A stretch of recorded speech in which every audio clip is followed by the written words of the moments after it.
This is the 46 of 46 podcast summit session, where we'll talk all things Adirondack, backcountry, and beyond. From high peak stories and adventures to trail tips and tricks, we'll dive deep into the heart of these mountains and the people who passionately climb them. Adirondack maps and spruce traps to bushwhacks and backpacks. It's all here on the 46 of 46 summit sessions.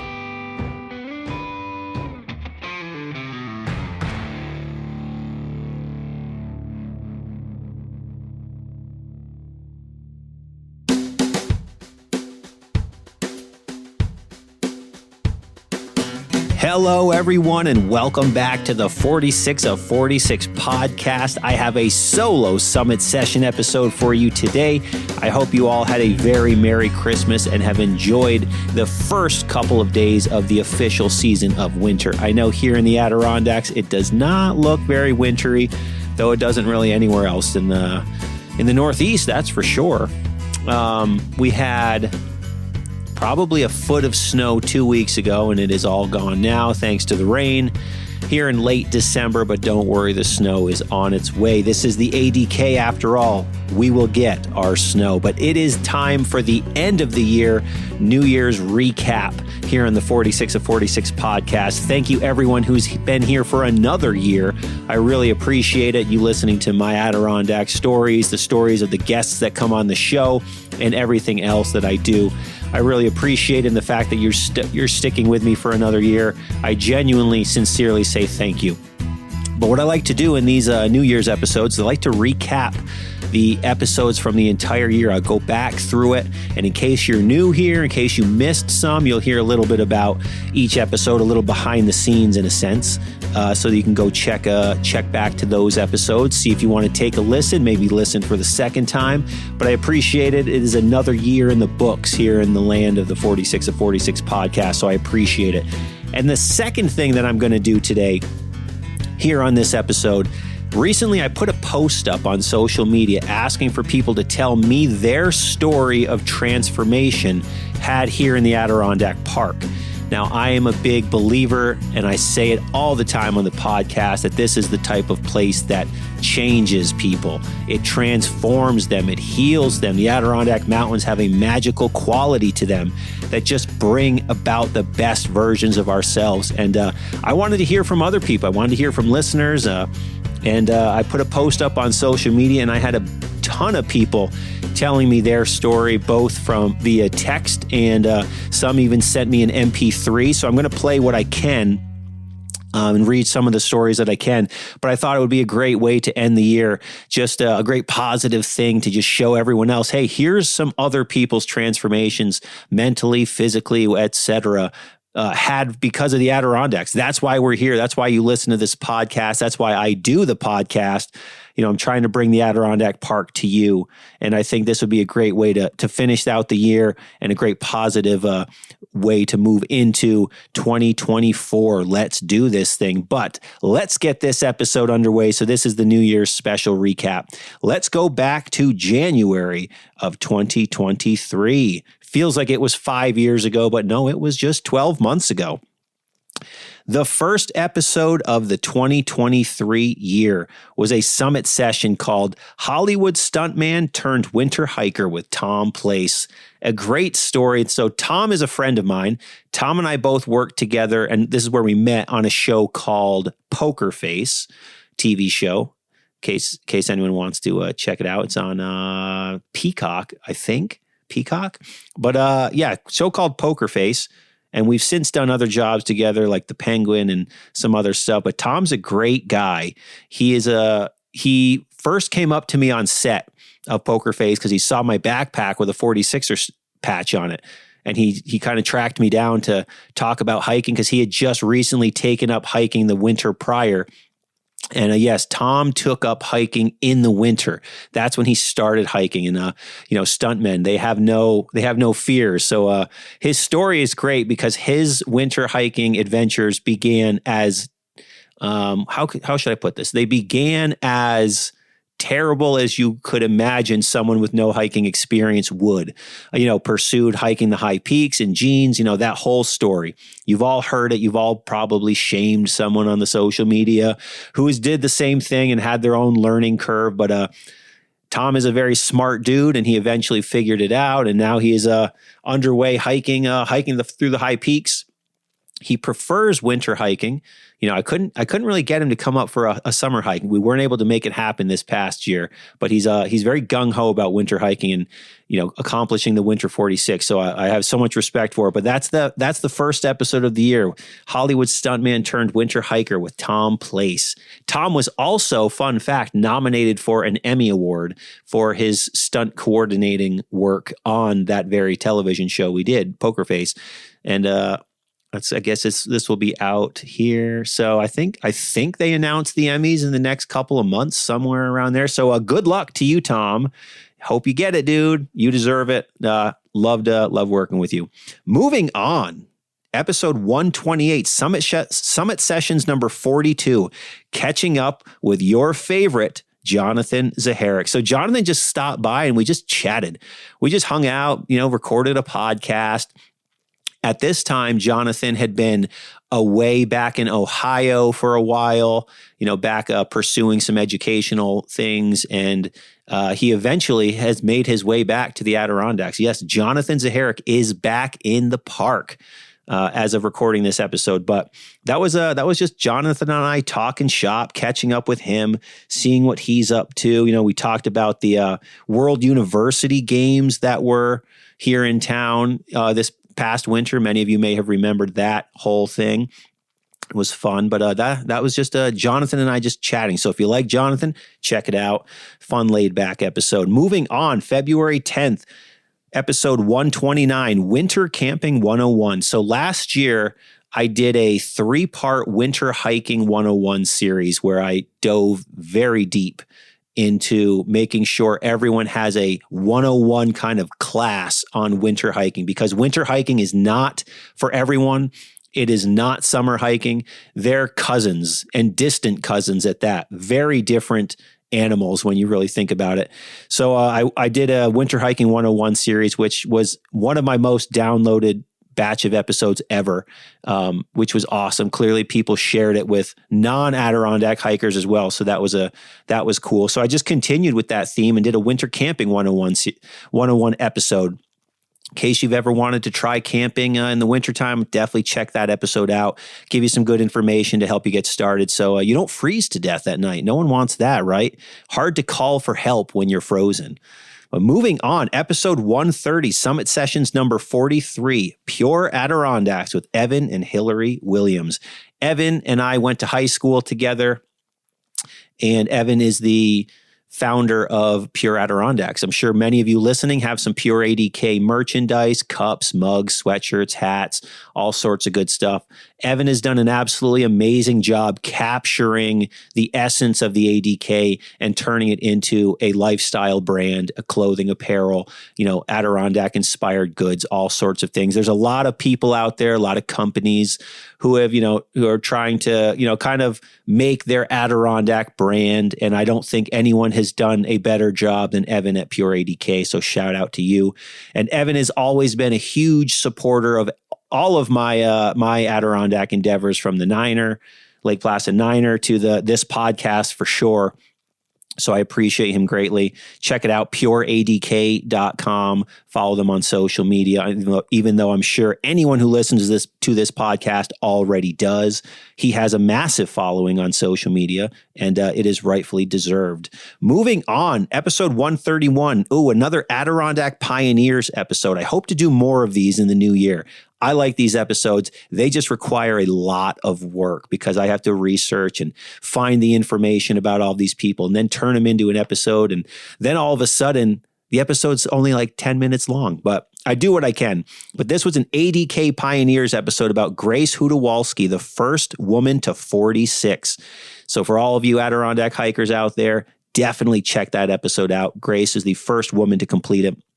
And it's just it's a story about her life, and I go into those the history, the details, etc. But yeah, I will I will hope to get some more Adirondack Pioneers episodes out. That was a series I wanted to do that I started, last year. I did an episode about Old Mountain Phelps, legendary Adirondack guide, and just overall character, personality, whatever you want to call it here in the ADK. We'll do some more of those this year. I have a Colvin series that I just not finished writing because it's just, it's an endeavor, all right, but I'm going to get to it this year. I said it right now. We're going to get the Colvin series out. The Colvin Chronicles will be out in 2024. Mark my words. But moving on, episode 132 from the beginning of April. Let's talk about mud season. So this was an episode with just me on the microphone where I was just kind of dishing about things to expect, things to do, alternatives, etc. about mud season in the Adirondacks. Climbing in the high peaks in that April, early, mid-May time period it's a nasty time. It's a tough time. So there's always other things that we can do. We can, I guess the phrase is let the mountains dry out, but that's a phrase. And, the mountains are always muddy. They never really dry out, but that's what I talk about in that episode. Check it out. Let's talk about mud season. Probably we'll do another one this year because we always got to talk about it. Something always to talk about. All right, moving on. Episode 133, Summit Sessions number 44, Adirondack Fly Fishing and Trout Power with Jordan Ross. Jordan Ross is the founder of the nonprofit Trout Power. He's an Adirondack guy. Excuse me. He makes fly rods. His organization is all about conservation, fly fishing here in the Adirondack Park. He's out there doing God's work. Definitely check it out, especially if you're into angling or conservation in general. And also reach out to Jordan, support the nonprofit Trout Power and all the work that he's doing in the Adirondacks. I love it. Moving on, episode 134, High Peaks Shape, a mountain-ready training protocol. So this episode was inspired by the fact that I get asked pretty regularly about how to get into shape to hike in the Adirondacks or hike mountains in general when you don't have mountains around you to hike. You come up once, twice a year to climb, and it's always a challenge. So I've had plenty of people over the years reach out and ask me how I recommend getting in shape to hike mountains. So I said, you know what? Let's put out an episode about this. For anyone who knows me personally, they know the outdoors is half my life, and then the squat rack is the other half of my life. I'm very big into training, strength training in general. And I just put a program out and a foreshadowing for something to come. That world of getting into high peaks shape, specifically high peak shape, is I am about to launch something that is going to help people get into high peak shape. So there's some foreshadowing of something to come here as we approach the new year. I have been working here in the laboratory for a while, building some new things that's going to be launched shortly, and something involving training for that purpose is part of it. So that's exciting, and it'll be great when that's out there into the world. So if you're looking to get into high peak shape, stand by. Something is coming. Moving on, episode 135, Hiking and Trail Etiquette 101. So we continued on the 101 series because this episode was inspired because of a day up Cascade and Porter where I was just astounded by the lack of hello, how are you from people on the trail. So I said, you know what, I'm going to do an episode about hiking etiquette, trail etiquette, all these things, because why not? I feel we can be a little better as humans. We can be friendlier, and also why not brush up for people who are, new to hiking. I always have new people coming into the podcast, and most of the people that find this podcast are new hikers climbing in the Adirondacks because they all listen to that first series of episodes about the high peaks. So I figured, let's do it. Let's do a trail etiquette episode. And of course, when it was done, after it was out, I was like, oh, why didn't I mention this? Oh, why didn't I mention that? Oh, I totally forgot about this. So it definitely was a 101 episode. It could have been better. Maybe I'll have to do a episode 10 or a 102 or 201, whatever the second section would be, the second level. But moving on, June 30th, episode 136, James's top 10 things to do in the Adirondacks this summer. This was fun, and I'll definitely be doing more episodes like this moving forward. This got a lot of downloads, and it was fun because I created a little image that people could, screenshot and then check off and add to their social medias and tag me and all that stuff. Or if they checked off the list, the all 10 things to do in the Adirondacks. But it was fun.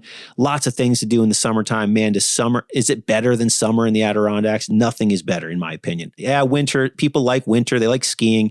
That's fine. Winter is what it is. It's really long here, but there's just nothing that beats the summertime, in my opinion. The green mountains, the blue lakes, the blue sky.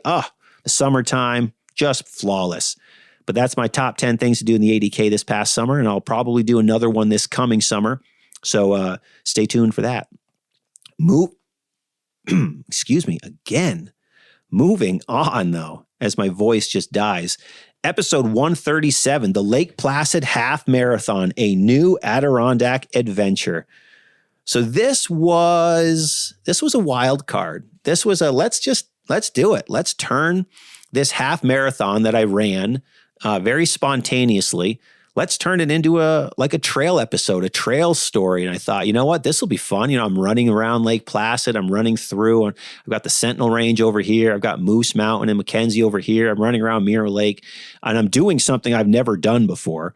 So I said, you know what? Let's tell the story. I like to tell stories. I like to narrate and bring you there, like you're right there on the pavement or right there on the trail alongside of me. So I did that episode, and funny enough, that was probably the most downloaded episode of the year. I appreciate everyone giving me a chance to, tell a different kind of story from the Adirondack Park. Hence the name, A New Adirondack Adventure, because it was a new Adirondack adventure for me, running a half marathon. That was wild. What a great time. Moving on, summit session number 45. Speaking of physical feats and doing amazing things, this was an episode entitled An FKT Life with Bethany Garrettson. So Bethany came by the studio, and we recorded an episode, and we just talked about her life and her quest as she hit 101 FKTs that she had set here in the Adirondacks and around the country in different places. We got into her mindset, why she pushes herself in the mountains and what she's had to overcome to get there. We get some more of her life story and the why behind what she does. I'm the type of person where I go into the mountains to push myself physically and mentally. I go in the mountains to decompress because, man, what's better than that fresh mountain air, sweating outdoors, the trees, being in the woods. I just love it. But for me, I always ask people at the end of summit sessions, I say, why do you hike? What's the reason? If somebody were to ask me that question, it's very physical based for me. I want to get out there. I want to sweat. I want to feel my body working, my lungs moving, and I want to do it in the outdoors because there's just something different about that. I like the physical challenge that comes with hiking mountains. And I like that when you get to the summit, it's figurative and literal. Like you got to the summit, you overcame, you climbed to the top, and it's satisfying and rewarding. And I love that feeling. And at the end of a good workout, like you feel good too, but there's nothing like being on top of a mountain summit and looking around and be like, I got here. So that's a huge reason why I hike. So therefore, I love hearing stories of other people who push themselves in a physical way in the mountains, because we all know that also transfers to, your mental capacity and your mental fortitude for life. So that was a fun story. And we got to do that episode in person. That was great. Not a phone call episode. Moving on, speaking of hiking, my trail episode from the year, Colvin Blake, Nippletop, Dial, Zaharic. So Jonathan and I went out and did Colvin Blake, Nippletop, and Dial. It was a good time. It was a typical trail episode. I've talked about these mountains a handful of times here on the podcast, but this was just another one. We went out. I told the story from the trail. If you guys really like those trail episodes, check that out. That's episode 139. And I don't remember now if there was anything special to report on this behind the scenes episode now about that Colvin Blake Nippletop Dial hike, but I'm sure it was awesome. We had a good day. The sun was out. It was a flawless temperature, perfect weather. Met some cool people out there and just had an overall good old time. Episode 140 now, Summit Sessions number 46, the Wakely Dam Ultra with Sarah King. Speaking of pushing yourself, that's right. So now I'm remembering there was a string of episodes of badass Adirondack women pushing themselves in the mountains and what they're capable of doing. And I had to get the stories on the podcast because I needed to hear the stories because I love that. And I know other people are inspired by people doing the same thing. So this was my friend Sarah. She came on the podcast. Shout out to you, Sarah. Sarah also hiked the last section of the Northville Placid Trail with me. If you listen to my Northville Placid Trail series, her and James Griffith came with me. But this was an awesome story because Sarah had never run an ultra like this before. So it was her pushing herself. And we got the whole story from going from, the couch to eventually the Wakely Dam Ultra 55K. What an inspiring journey it was. And it was great to hear the story start to finish. But then the following week, talk about another story of pushing yourself in the mountains. This was Summit Session number 47, episode 141, the Malcolm Traverse with Katie Rhodes. So another friend of the podcast and personality that people love here in the 46 of 46 universe. Katie Rhodes told the story of the Malcolm Traverse, 13 high peaks, and Mount Joe, and what is the other mountain? Noonmark 3 times. It's an absolutely crazy story. It was 12 high peaks, 5 low peaks, and 25,000 vertical feet in 24 hours. I'm looking at my notes right now. Wow, absolutely crazy. So it was the Bob Marshall set the bar high with the infamous Bob Marshall Traverse covering 13 peaks in Mount Joe, not to be outdone on July 29th, 1936. That's right. Herbert L. Malcolm made the final known contribution to this friendly competition, which was between these two dudes back in the 1930s. And so Malcolm climbed 12 high peaks, 5 low peaks, and ascended 25,000 vertical feet to one-up Bob Marshall. And then Katie did the same thing, crushed it. Amazing story. Definitely check it out. You will want to hear all 3 of those ladies' stories of pushing themselves in the mountains.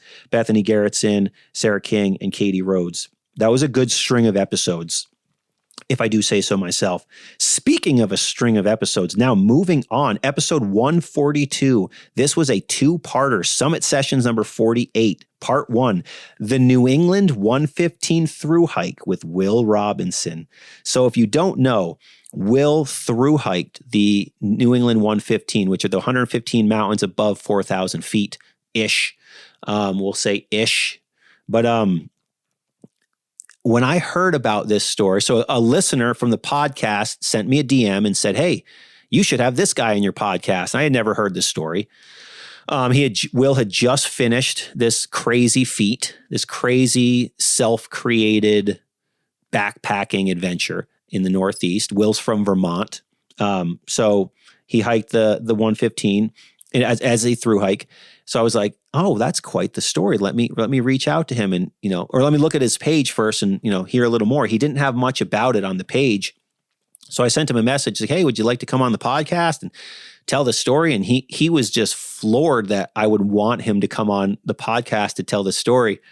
He was like, "Really? That sounds fun. Let's do it." And in my mind, I'm like, how have a million people not already asked you to come on the podcast? And I said to him, I was like, "I don't think you understand how big of a feat this is that you did." And we actually get into that on the podcast because it hadn't really hit him yet. And he had, he goes all into it. He really dove in and peeled the onion back a few layers. And it was a great 2-part story. So the New England 115. So basically he hiked the few mountains over 4,000 feet in the Catskills. And then he walked the roads to the Adirondacks, hiked the 46 high peaks as a through hike. And then he walked to Vermont and hiked the 5 in Vermont. And then he walked to New Hampshire, hiked those, and then eventually went on to Maine and as a through hike. Absolutely crazy story. So the first Summit Session, episode 142, was his New York portion. So from the Catskills through the Adirondacks. And then from episode 143 is when he left the Adirondacks and hit Vermont, New Hampshire, and Maine. So that was a wild story. I definitely recommend checking that out. Give Will a follow on the social media. He's always out doing some big things, and it's fun to watch. Moving on, episode 144, Summit Sessions number 49, Changing Your Hiking Plans with Martin of Papa Bear Hikes. So Martin's had me on his podcast. He has his own hiking podcast called the Papa Bear Hikes podcast, and he had just come up to the Adirondacks for his own 2-week adventure. That's what he had planned, but the weather changed and the conditions changed, and ultimately he ended up having to cut that trip short and just let nature do what nature does and not push it. So it was a good learning lesson talked about in that episode.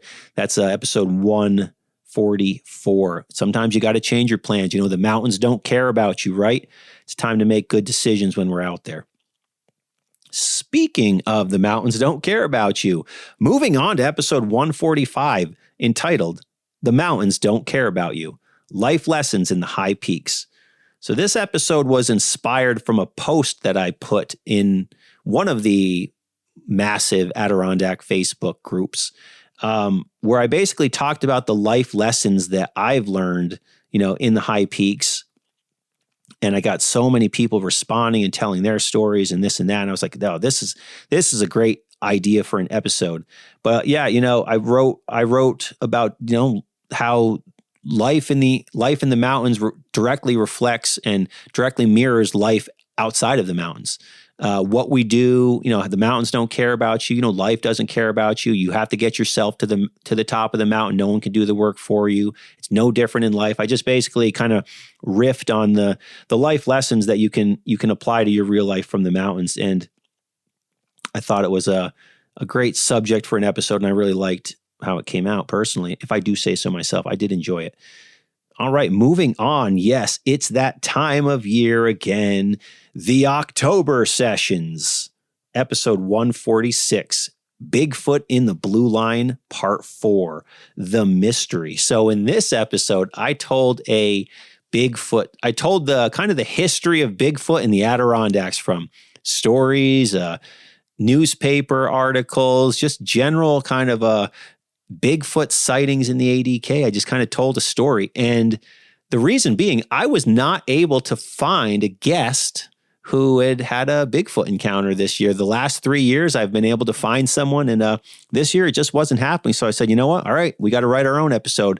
We got to do some research. We got to make it happen. And I was pretty pleased with that episode. I like anything about Bigfoot. And for those of you who roll your eyes at the thought of Bigfoot, the Bigfoot episodes are downloaded just as much as any other podcast episode that I put out. So clearly, people still enjoy that subject. And I think it's fascinating. I think the whole subject of anything that is out of the ordinary or things we're told doesn't exist, but yet there's thousands of people seeing the same thing. I think there's something to be said about that. And it just is fascinating to me, regardless, whether it's Bigfoot, freaking aliens, anything, ghosts, anything that people swear up and down that they saw. They don't care what you think they saw. They know what they saw. I think there's something interesting about that. So anyways, I love the Bigfoot episodes. It gives me a week a year, 2 weeks a year. I get to be a Bigfoot podcaster. How exciting. Who thinks I should start the Bigfoot in the Adirondacks podcast? Hands up. Literally, raise your hand wherever you're sitting. Please raise your hand. All right, moving on. Episode 147, the October Sessions rolls on. Haunted houses and odd phenomena in the ADK with Adam and Jake from Blue Line Bigfoot. Adam and Jake are great. I've enjoyed my conversations with them immensely over the last 2 years, and definitely bring them back next year to talk about more odd stuff. So they have a YouTube channel called Blue Line Bigfoot. And in general, they just like to research like the weird, odd happenings in the ADK. It's cool. It's fun. It's perfect for October. And that's what I did. And we talked about odd things. And, Jake had grown up in like a haunted house in Central Adirondacks, which was, some wild stuff. But yeah, good October content right there. Episode 148, the final piece of the October Sessions. This was an ADK Campfire Stories double feature. So, I haven't done as many Adirondack Campfire Story episodes this year, but I've pretty much been saving them for October. But I had one story called The Echoes of Big Moose Lake, and one story called The Shadow of the Adirondacks. So I dive into a murder of a woman named Grace Brown. from Big Moose Lake. You can research that, Google it. It's a pretty well-known story, tragedy, ghost sighting, etc. thing here in the ADK, Grace Brown. And then the second story is about a serial killer who was captured in the Adirondacks and named Robert Garrow. Also an absolutely wild story in and of itself. But October sessions, they're fun, they're different. Gives me an opportunity to just like spice things up a bit and have a little fun. All right, moving on. But what happens after October? We are in the hunting season, and thus comes some hunting episodes, because hunting is a way of life here in the Adirondack Park. It is a way of life for the woods, the mountains, and it is a pastime that will never go away. Summit sessions number 50, guiding clients and tracking bucks with Adirondack hunting guide Wes LeBar. I heard about Wes on another podcast. I listened to his episode and I said, oh, this is an Adirondack guy. And I could just tell by listening to him talk about the park, I was like, this is my type of dude. He loves this park. So I asked him to come on my show, and we did an episode, and we've become friends since then. We've even hunted together. So absolutely a great dude. If you're looking for a hunting guide in the ADK, check out Wes LeBar Guide Service. He tells his story, fantastic stuff. He is an absolute savage whitetail hunter here in the park. Highly recommend checking out his pages on Instagram and his guide services. And then moving on, arguably the best episode I've ever created on this podcast. Whether you hunt or not, from a purely storytelling and technical standpoint, I do believe episode 150, entitled The Split Brow Adirondack Buck, my 2023 archery buck, was the best episode I've ever made. I will say it. I've had lots of non-hunters say that they enjoyed it immensely. The story itself of getting that buck just made sense to tell on the podcast, because it had everything. Had drama, it had humor, it had times of shaking your head, it had immense pressure, and it had triumph in the end, ultimately. So I was very happy with how that episode came out. Very proud of it, quite frankly. And I've even listened to the episode myself since, probably maybe twice, maybe 3 times, all the way through, just to relive the moment. So I was pretty happy that I was able to capture it and, put it out here on the podcast in the way that I would want it to be out there, in a nice story. And quite frankly, I feel like if there was a hunting podcast around the nation telling stories in this exact format of that episode, I think it would be the highest downloaded hunting podcast that exists. But that's just me. So if Hoyt wants to have me do a series with them, let me know. I'd be happy to produce it. Just hit me up. Moving on, episode 151, Summit Sessions number 51, the Lake Placid Niner self-supported FKT with Sid Steger. Sid was great. She came over to the studio. Sid is a good customer of the Blue Line Bakery bake stand. So shout out to you, Sid. We appreciate it. Sid accomplished the self-supported FKT for the Lake Placid Niner. Anytime I can talk about the LP9 mountains and hear someone's story in there, I'm definitely going to perk up. It was a great story. Once again, another badass ADK woman doing some badass stuff in the mountains. Definitely check it out. And then moving on to the Christmas special, the last episode of the year, other than this episode. How Crank the Adirondack Hermit Stole Christmas. So a couple years ago, I did an episode called The Night Before Christmas in the Adirondack Park, where I took the Night Before Christmas story, and my wife and I took the story, I should say, and we changed it, and we made it an Adirondack themed storyline and story. And I was like, that was a fun episode. That was fun. It was a Christmas episode. It was perfect, nice and short and fun and feel good. So I was like, okay, let's do another one. And this year I did the How the Grinch Stole Christmas, but I turned it into an Adirondack story. And I thought it was fun. Came out well. I was very pleased with it. And it's just a fun, good little Christmas episode to listen to. It's also very short, definitely the shortest episode of the year. It's probably like 7 or 8 minutes long at most. So if you didn't listen to that, I definitely would say check it out. Well, we're still kind of in the holiday season kind of vibe here. It was a fun episode. But yeah, How Crank the Adirondack Hermit Stole Christmas. Also, if you scroll down in the show notes of that episode, you can read the actual story and narrate it yourself to your kids next Christmas if you ever chose. I made that available so that you could be the star for your kids, telling them a fun Adirondack story. Crank, that hermit whose heart grew 3 sizes in the ADK. No longer someone who hates the winter hikers, but now he embraces them with open arms. But that's it. And then here we are for the New Year's Eve episode, or not New Year's Eve, but almost New Year's Eve, but the New Year recap. So that's been this year on the 46 of 46 podcast. Again, thank you everyone who has tuned in and continues to tune in, sends me messages, buys t-shirts, downloads the episodes, and sends me nice messages about, your love of the podcast. I greatly appreciate it. I am honored that you would deem my efforts worthy of your time. And I mean that genuinely. But now, part 2 of the New Year's Eve episode, or the New Year's episode. Now I'm going to get into what I was talking about earlier in the show about how people sent me their stories of transformation in the Adirondacks. Some are MP3s they sent me. I'm going to play some of those. And then I'm going to read the other stories that people wrote. So I do apologize to anyone reading or anyone who sent it if I mess up your name.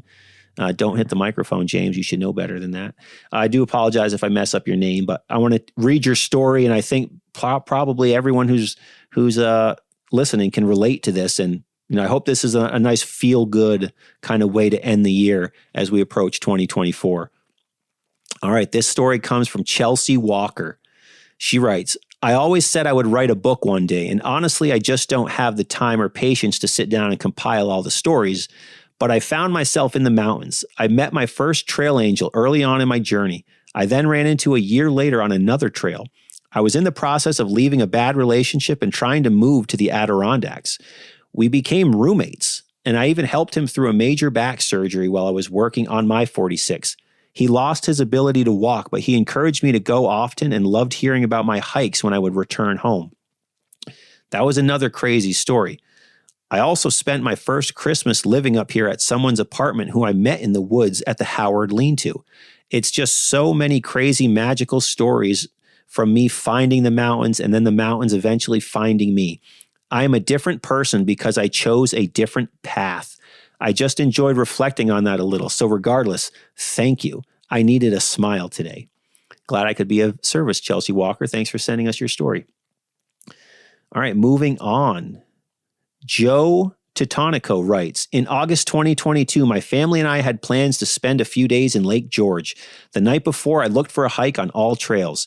After deciding on Cat Mountain, we revised our plans to leave earlier, with my wife dropping me off with plans to take our 4-year-olds to a playground. Excuse me. 4-year-olds to a playground and pick me back up in a few hours. It was my first peak, as well as my first challenging hike. My wife made me an Instagram page, and within seconds of posting my POV summit video, a guy named Brian Hikes All Day liked it. Shout out to Brian. My next post was liked by a guy named ADK Woodswalker. Shout out to Jay. After spending some time at YouTube University, the rest, as they say, was history. A month later, my father-in-law and I backpacked the Letchworth branch of the Finger Lakes Trail. The following month, I had my first hike in the Catskills and found myself with partners woefully unprepared. Back to the drawing board. I hiked Porter and Cascade 3 weeks later solo, and since then I have summited 44 high peaks over 3,500 feet, including all 33 legal Catskill 35ers and 11 46ers. My first time using snowshoes was going up Hunter Mountain via the Devil's Path. My second was the Big Slide Loop, a hike that I would not have completed if it wasn't with David Williams and Valerie Pietrafessa. Sorry, Valerie. Along with hikers from other groups encouraging me and, when necessary, even lying to me. LOL. Moving to Western New York from New York City allowed me to discover an entire world of outdoor activities here at the age of 43. I also took classes from Map and Compass to Knott's, and with a great Buffalo area guide named Mike Radomski, shout out to Mike from Outside Chronicles. Mike advised me on gear and helped steer me away from the Adirondacks and towards the Catskills for solo winter hiking when he saw my enthusiasm exceeded my experience at the time. Mike is a smart man. I have also earned my first patches through Mike's local hiking challenges, including the Western New York Winter Hiking Challenge and 3-season Ultra Hiking Challenge. This winter, in addition to my peak bagging, I intend to complete the Finger Lakes Winter Hiking Challenge. Never having been an athlete, I now attend the gym twice a week, and I hike at least once a week, spending every other weekend in the mountains during my own self-prescribed seasons. It's been a wild ride that I hope to continue here with hiking. I now have my sights set on New Hampshire next summer and maybe even a trip out west. Love to hear it. Love to hear when people start hiking and then it just snowballs and kind of takes over their life. I can relate. I'm sure many of you can too. All right, moving on. Dennis Rudkowskis. He writes, the question was, did the Adirondacks change you? And he writes, yes, my knees hurt more now. LOL. Good one, Dennis. Good one. All right, Ryan Graziano. Did it change my life? No. But it definitely helped me get through a dark place in my life that I did not expect to be in. And I'm sure there are many others that can say the same. Oh, I'm sure there's many that can say the same. I also appreciate your honesty that it did not change your life. And that's fine. That's fine. For many of us, it did. And for many of us, it did not. That being the Adirondacks. All right. Liz Shao writes, I fell in love with the Adirondacks as a kid. Rough times in my 20s and lost touch with the mountains. Got back into hiking in 2014 and went full on. Started the 46, reconnected with my brother and got him hiking again. Then he died and I finished the 46 with its ashes, and then the NPT, the AT, the PCT with his ashes as well. I met my future husband on the AT. While on the PCT, I applied for a job as an Adirondack guide with my partner and we moved up here in a school bus. I joined the local fire department and became wilderness rescue coordinators together. After 3 years in the bus, we got married and we finally got a house. That's a great story. That's a great story. Shannon Miller writes, I did not realize that I found myself within hiking the mountains, but with every mile I found myself. I didn't realize that I found myself within hiking the mountains, but with every mile I found myself. Even after I thought I'd given up on the 46er challenge, here I was continuing to push myself. That's from Shannon Miller. Allison Louise writes, after 2 decades getting my health under control, I started with the fire towers, and on my 46th birthday, I climbed my first high peaks, and I did it alone. I did it backwards, Rocky Peak Ridge to Giant, and I faced my fear of heights. I met a porcupine. I saw a hawk soar below my feet. I ran out of water, and I had to bivvy on the side of the mountain, and I fell in love with the challenge. Over the last 3 years, I've gained skills, confidence, blisters, and gotten hypothermia in August. I've done overnight backpacking, orphaned peaks, gone further than I ever thought I could, outrun thunderstorms, introduced new generations to the mountains, and realized that my only real goal is to finish the 46 without a search and rescue, no matter how long it takes. It's a good goal. I'm currently 12 of 46 in. 6 years ago, I would never have even considered it. Today, I have driven home through the mountains from a family trip and found myself sad that I couldn't pull over and explore a new trail or two on the way home. I started with the idea of finishing on my 50th birthday, but COVID, a grandbaby, and a new job and supporting my father through a cancer diagnosis changed everything. The mountains will always be there, and I intend to enjoy my time in them. I'm not rushing to bag peaks at the expense of my joy or my family, but I will also always go back to them. In a very real way, I found myself in those mountains. With my disabilities, I should not be able to do them at all, but I've never been one to take the easy route. This is no different, I guess. That it is not, Allison. Thanks for sharing. Sharisa Wolf writes, sorry if I butchered that, Sharisa. It really did. The mountains really did change me. I survived a brain aneurysm, and my 14 ICU days were made survivable with pictures of the high peaks. I climbed Mount Marcy about 4 months later, and wow, I was in poor shape, but I did it. I cried my eyes out, and then I went on to finish the 46, and now on to the 115.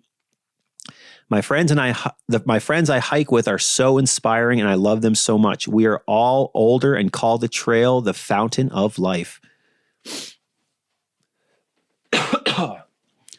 Need some water. I should have got some water before I started recording this episode, since I'm talking so much now. I don't have a guest to chime in. Moving on, Dennis Chapman writes, the mountains changed my relationships with my friends that I started chasing the peaks with. The mountains didn't change me unless you count my obsession with being on them. As a 10th Mountain Infantry vet from 92 to 02, thank you for your service, sir. I spent a lot of time training in the foothills, living out of a rucksack and Gore-Tex bivvy for multiple weeks. It didn't matter if it was August or February. So I feel uniquely prepared for the adventure that is the winter rocker, at least for someone with no specific mountain training. A coworker was talking about an overnight trip with his cousin and was looking for others to join, and I agreed to go. Yet my coworker, now my best friend, was a bit skeptical. A lot of our coworkers will commit to something and then bail, but not me. From Boy Scouts to the light infantry, I've always loved the outdoors. So from 2014 to 2019, I became an Adirondack 46er, number 12,312. I'm hoping to hit the halfway point in this winter journey before the solstice in March. What did change for me and the high peaks was this. Once I finished all 46 and started going with friends who were just starting, for me it was about keeping the rust off for winter. I began to look around more. I wasn't as concerned about the summit. I took more pictures and videos of my friend's journey. I absolutely love sleeping in the mountains, but I rarely have a partner for that in the winter. So I am really looking forward to introducing a couple friends to that experience this week. Unfortunately, the weather is looking like a legit show. Yep. Wet, warm. I prefer frozen and really frozen for winter hikes, as 20 degrees makes layering impossible for me. Yes, it certainly does. But yeah, thanks for sending that, Dennis. Great story. Cindy Halpern writes, before I started climbing the high peaks, I was afraid of heights. The first time I climbed Cascade, I had trouble getting up that little ledge where they have since put a ladder. The first time I did Mount Marcy, there was what I perceived to be an impossible cliff to go up. But I watched the other people go up and I said, if they can do it, well, so can I. Now I love the challenges, and fear is a healthy respect for the risk involved. Being much older presents physical challenges that were not a big problem when I was younger, but the sense of accomplishment when pushing through fear and challenges is huge. Robert Kuhlman writes, the mountains have not changed me at all, but it's certainly a beautiful place to hike and backpack. Thank you for your honesty, Robert. I appreciate it greatly. All right. The page. Oh, moving on. Matt Angley writes. Oh, wait, no, sorry. I skipped something.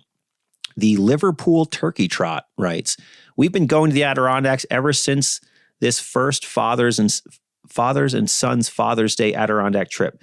This was our first group trip. Almost lost one of our members due to an unfortunate experience too. After that, it's been nothing but sweet adventure and crazy fun, along with a lot of other hiking parties. So many memories our kids talk about every year from the Adirondacks. Love the tradition. Love to hear it. All right. Matt Angley writes, yes, almost for the worst. It was in my early, inexperienced days of hiking, and this story I'm not particularly proud of, but I learned so much. I hiked Crane Mountain alone in March or April with no snowshoes or crampons. I didn't even pack food or water. Like I said, I was wet, young, wet behind the ears, and invincible, or so I thought. I came to a clearing coming down the mountain. I couldn't find the trail, so I started wandering. Little did I know beneath me was a rock face covered in ice. I slipped, fell, and started sliding down the mountain. I managed to grab onto a tiny Charlie Brown tree growing out in the middle of the clearing to stop myself from falling all the way to the bottom. I regained my footing and I kept going, but this side of the mountain had a ton of thawed ice from the warmer days and cold nights of the early spring, so it was a slow descent. I ended up slipping and falling again, this time almost off a ledge. I was scared out of my mind, thirsty, tired, cold, and sweaty. And dusk was approaching fast, and I had at least another 40 minutes before I got to the trailhead. I did eventually get to the bottom, but I had another 20-minute walk to the car, and then it was dusk, and I was mentally and physically exhausted. To add insult to injury, my car was on empty, and I got lost trying to make my way back into town because I had no cell service for GPS. When I finally got service, I was greeted with many phone calls and texts from my family asking where I was because I never told them. Did this hike suck? Yes. But did I learn from it? Also, yes. I learned a lot about planning and telling people where I was headed, the importance of bringing the proper gear, the importance of food, water, and survival equipment should the worst happen. I learned to pay attention to the time of year and how many hours of daylight I had left. I decided that I never hiked alone in the winter anymore, and I always screenshot the directions home before starting. All in all, it was a humbling experience that I use as a teaching moment for other inexperienced hikers that I come across. All right. All right, moving on. Brian Miller writes, "Hey, James, I saw your James, don't hit the microphone." Brian Miller writes, "Hey, James, I saw your posting on Facebook that you wanted to hear stories on how the Adirondacks changed our life. Well, for my story, it's in the process of changing my life, as I have only been exploring the park for the last 2 years. In 2018, I lost my best friend, Ben, who took his own life. Ben was like a brother to me, and we did everything together, especially when it came to hunting, fishing, and anything outdoors. When he left this earth, I struggled with just being in the woods, and hunting season was so hard on me. I felt like I needed a change from hunting the same woods in Vermont that Ben and I had always walked through. Then in 2022, I had another friend who was coaching Little League with me, and he suggested that I come over to the ADK with him, and he would show me where he hunts, and he would let me see for myself what it looks like. I immediately fell in love with the vast opportunity that there was to hunt in the Adirondacks. It was much different than Vermont, and I felt like I could get a fresh start on life and hunting without my sidekick. I always look for signs from Ben when I'm in the woods, and usually when I see a partridge fly off, I know he's with me because we used to bird hunt together in the Northeast Kingdom of Vermont all the time when we were younger. Well, this year I knew that he was with me, and I knew that he approved of my decision to hunt and explore the ADK because on the first day of hunting season, as I was walking up the trail to enter the section of woods that I was going to hunt, a partridge flew across the trail and landed right around the area where I was planning to start my hunt. So I turned off the trail and entered the woods, and to my surprise, the partridge was right there behind a brush pile, and then it walked alongside me for a few yards before flying off. So I've only been exploring the Adirondacks for the past 2 years, but I'm hoping that the Adirondacks will continue to change my life and help me with the loss of someone that was so close to me." That's a great story. Thank you, Brian, for sharing that. All right, scrolling down now, continuing.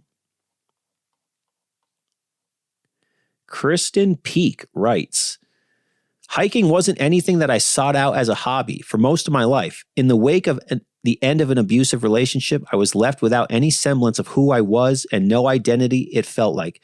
I tried to think of ways to feel good again and be someone my daughter could be proud of. I dabbled in jogging and yoga.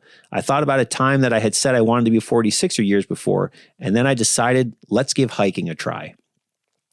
Starting out, I made every single possible rookie mistake that I could, but I was head over heels in love with it the second I hit my first summits. It felt life-changing to be up there, and there was nowhere else I wanted to be. When I did my first solo hike, I sat on the summit crying tears of joy for so long.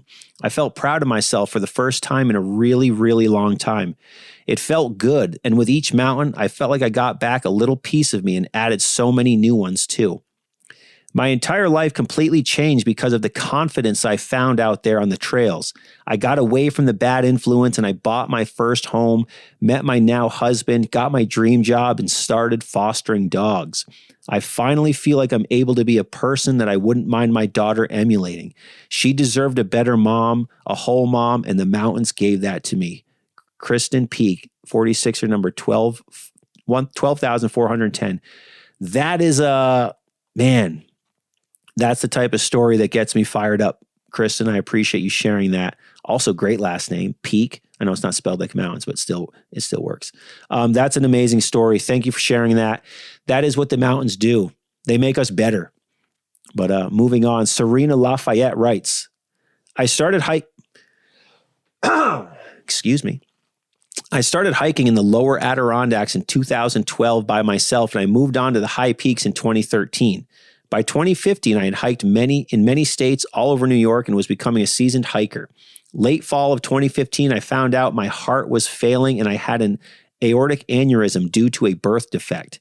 I had urgent open heart surgery, which set me back in my physical aspect for a long time. I had to start my exercises by walking around the kitchen island. Then I moved to walking to the mailbox and back. Slowly, I regained my strength, and 8 months later, I climbed Hadley Fire Tower for the first mountain.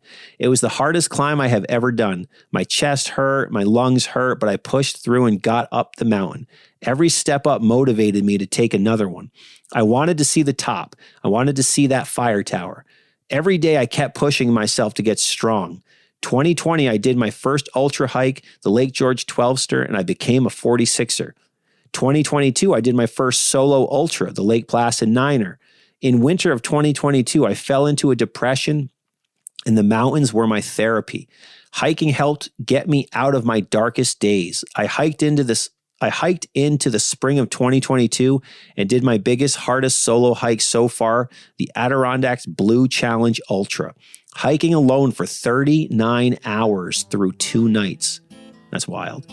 The woods felt like home and brought me peace. As an RN, my life is pretty hectic, and I look forward to those days that I get to treat myself to mountain therapy. Just being alone in the woods to clear my mind and work my muscles, the Adirondack Mountains have been my peaceful place, my cardiac workout, and my therapist for many years, and I look forward to all the years to come. Serena Lafayette. Another awesome story of complete transformation thanks to these beautiful mountains in this park. Absolutely great stuff. So that's going to wrap us up. I'm going to end this with a couple MP3s, that voice memos that people sent in telling their story. Let them tell it instead of me. But that's going to do it. Thank you, everyone, for giving me another year of your time here on the 4646 podcast, all the Adirondack stories that I tell, both my stories and stories of the guests that come on. We all have that common bond that we all love, and it's this park. That's why I want this park to always be the star of this podcast. It's not about me. It's not about the guests that come on. It's about the park being the star of the show, and I will continue to make that the star of this show moving forward. But thank you all for another awesome year on the 46 of 46 podcast. Big things are coming in 2024. I have a new book coming out in the spring, and I'll talk about that soon. But there's something that's fun that's happening in the works. I can't wait to officially announce what it is and when everyone can get it and stuff. But that's going to be exciting, and lots of other stuff here on the growth of the 4646 podcast. But thank you all for listening. That's going to do it. I'm going to wrap it up with a couple MP3s to send you off into the new year. Have a happy new year. Remember to always leave no trace, do the rock walk, and if you carry it in, carry it out. See you on the trails, everybody.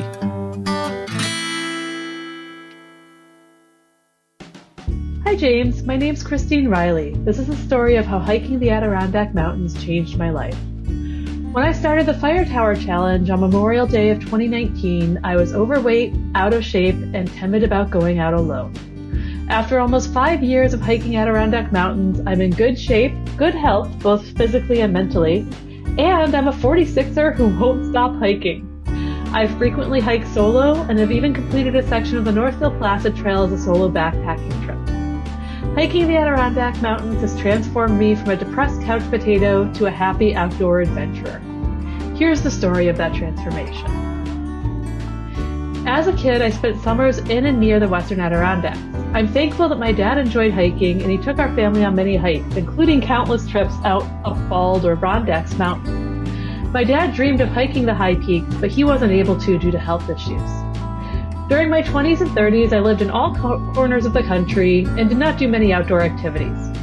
I picked up some bad habits and my health was declining. When I was 39, in 2016, I moved back to New York State and settled in Saratoga County at the edge of the Adirondacks. I started making changes toward building a better life and went through a few difficult years. In late 2018, my mom gave me the Views from On High guidebook for the Fire Tower Challenge. On Memorial Day of 2019, I finally got up the courage to go on my first hike for the challenge, to Cane Mountain. Throughout that summer, I hiked to more fire towers and felt my fitness improving. Dreams of hiking bigger mountains helped motivate me to lose weight and get in better shape. By spring of 2020, I was at a healthy weight and my body was healing. In summer 2020, I hiked some of the difficult fire towers that I previously thought I would never be able to hike. Ones like Hunter, Adams, and Snowy. And then, on Labor Day 2020, I hiked my first high peaks, Esther and Whiteface. I felt elated to have hiked 2 Adirondack high peaks. After hiking a few high peaks, I decided I would set the reasonable goal of becoming a 46er before I turned 50. This would take 7 years. And I had an ambitious goal of becoming a 46er when I'm 46, which would be in 3 years. Well, it turned out I was super ambitious and took less than 2 years to hike all 46, becoming a 46er when I was 45. I met great friends while hiking and finished the 46 together with a hiking buddy who I hiked many of the high peaks with. I'll be turning 47 soon, and I'm in the best physical shape I've been in since I was 25, and I have the best mental health that I've ever had. Hiking in the Adirondacks is my main form of exercise and motivates me to stay in physical shape. The time I spend hiking, especially solo, helps calm and ground my mind and keeps me in good mental health. I'll keep hiking in the mountains as long as my knees allow, and then I'll check out paddling. Thanks for the opportunity to share my story. Hi, James. Phil here. Longtime listener.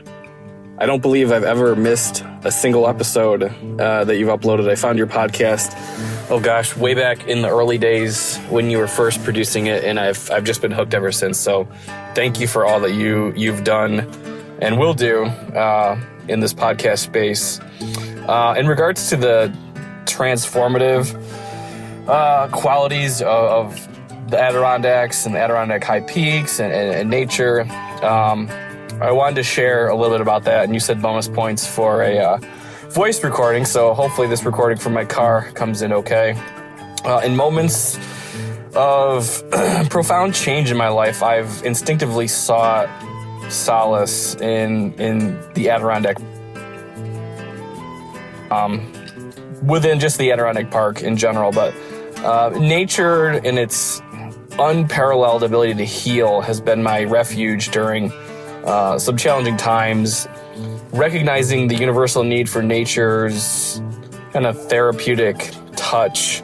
I believe my experiences will probably resonate with many. As we all know, a lot of people who hike are kind of damaged individuals to a certain degree. And again, nature helps with that.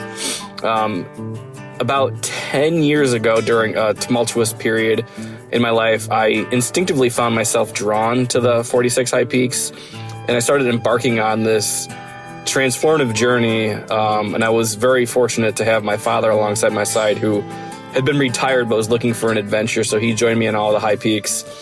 And we forged unforgettable adventures, tackling each peak with grit and determination. And sometimes it wasn't perfect. Sometimes we got a little bit lost, but we always made it out unscathed.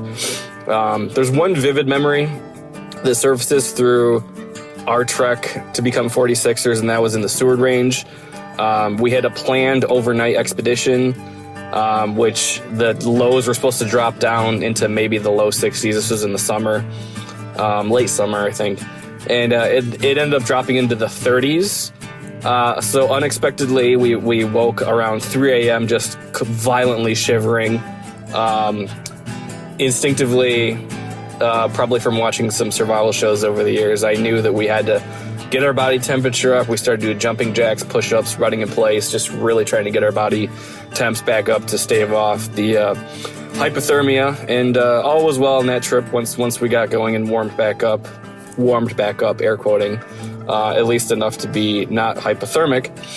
The transformative power of hiking in nature really extends beyond physical challenges, though. A lot of it is mental health. And it's really molded me to become mentally stronger, more confident.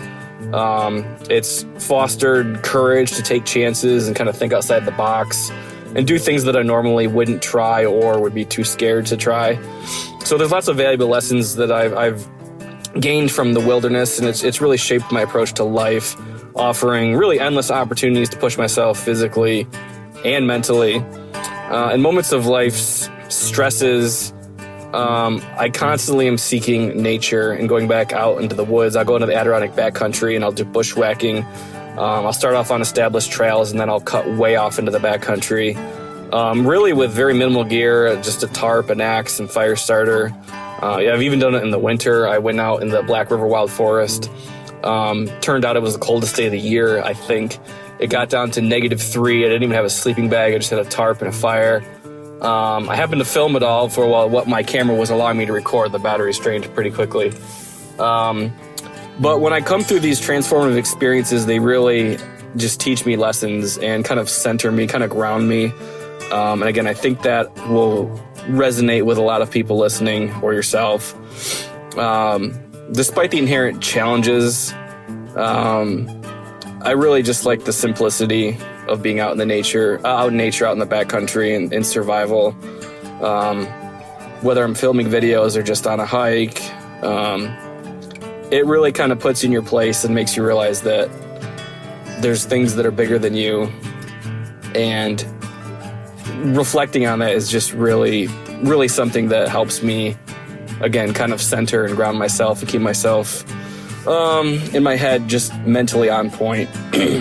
So I'm kind of rambling now, but I just want to say, as a devoted listener to the 46 of 46 podcast, again, I really have a gratitude and admiration for the work that you're doing and the show you're creating and the content. So again, thank you for the opportunity to contribute, and I eagerly anticipate continued great content. Thanks again. This is Phil signing off. Bye.